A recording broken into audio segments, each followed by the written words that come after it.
Uthralikkavu Pooram 2026 ഗംഭീരമാക്കുന്നതിനുള്ള coordination committee യോഗം വടക്കാഞ്ചേരി പൂര committee ഹാളിൽ ചേർന്നു.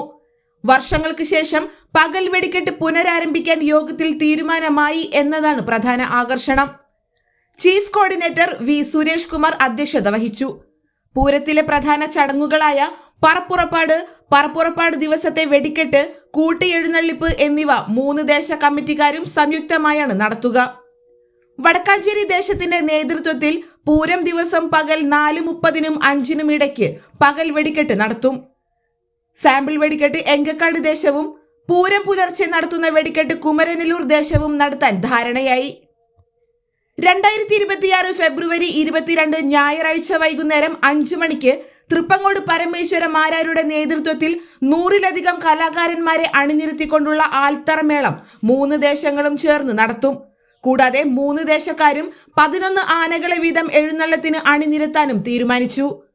പൂരം നടത്തിപ്പിനായി കൊച്ചിൻ ദേവസ്വം ബോർഡിൽ നിന്ന് ഓരോ ദേശത്തിന് ലഭിക്കുന്ന ധനസഹായം 2 ലക്ഷം രൂപയായി വർദ്ധിപ്പിച്ച് മുൻകാല പ്രാബല്യത്തോടെ എത്രയും വേഗം അനുവദിക്കണമെന്നും 3 ദേശങ്ങളും സംയുക്തമായി ആവശ്യപ്പെട്ടു.